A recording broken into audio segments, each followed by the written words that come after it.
ಸರ್ಕಾರಿ ಹಿರಿಯ ಪ್ರಾಥಮಿಕ ಶಾಲೆ ಮಂಗಳವಾರ. ನಾನು ಮಾಡುವ ಚಟುವಟಿಕೆ ಮಾನವನ ಮೆದುಳು.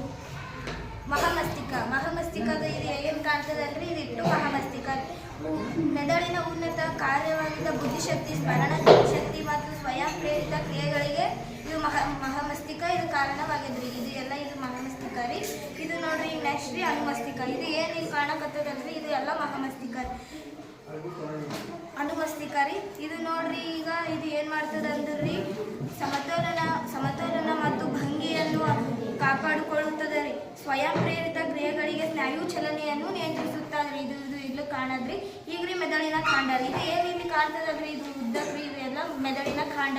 ಇದು ಏನು ಮಾಡ್ತದೆ ಅಂದ್ರೆ ಬದುಕುಳಿಯಲು ಅಗತ್ಯವಾದ ಅನೇಕ ಪ್ರಮುಖ ಅನೈಚ್ಛಿಕ ಕ್ರಿಯೆಗಳನ್ನು ನಿಯಂತ್ರಿಸುತ್ತದೆ.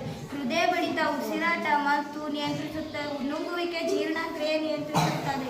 ಇದು ಮಾನವನ ದೊಡ್ಡ ಅಂಗವಾಗಿದೆ. ಇದು ಮಾನವನ ಅಗತ್ಯವಾದ ಅಂಗ ರೀ. ಇದು ಮೆದುಳಿಂದಿಲ್ರಿ. ಇದು ಎಷ್ಟು ತೂಕ ಇರ್ತದೆ ಅಂದ್ರಿ, ಮಕ್ಕಳ ಬಳಿ ಎಷ್ಟು ಇರ್ತದ್ರಿ, ಪುರುಷರ ಬಳಿ ಎಷ್ಟು ಇರ್ತದ್ರಿ, ಮಹಿಳೆಯರ ಬಳಿ ಎಷ್ಟು ತೂಕ ಇರ್ತದೆ ಅಂದ್ರಿ. ಇದು ರೀ ನೋಡ್ರಿ, ಈಗ ತಾನೇ ಜನಿಸಿದ ಮಗುವಿನ ಮೆದುಳಿನ ತೂಕ 350 ಗ್ರಾಂ. 1 ವರ್ಷದ ಮಗುವಿನ ಮೆದುಳಿನ ತೂಕ 1000 ಗ್ರಾಂ. ವಯಸ್ಕ ಪುರುಷರ ಮೆದುಳಿನ ತೂಕ 1400 ಗ್ರಾಂ. ವಯಸ್ಕ ಮಹಿಳೆಯರ ಮೆದುಳಿನ ತೂಕ 1300 ಗ್ರಾಂ. ಇದು ರೀ ಈಗ ರೀ ನಾ ಎಲ್ಲ ಹೇಳಿದ್ರೆ ಮೆದುಳಿನ ತೂಕ ರೀ. ಈಗ ನೋಡ್ರಿ ಮೆದುಳಿನ ರೀ ಇದು ಜ್ಞಾನೇಂದ್ರಿಯಗಳು ರೀ. ಮೆದುಳಿನ ಜ್ಞಾನೇಂದ್ರಿಯಗಳು ರೀ ಕಣ್ಣು, ಮೂಗು, ಕಿವಿ, ನಾಲಿಗೆ, ಚರ್ಮ ಇವೆಲ್ಲ ಮೆದುಳಿನ ಜ್ಞಾನೇಂದ್ರಿಯಗಳು ರೀ. ಧನ್ಯವಾದಗಳು.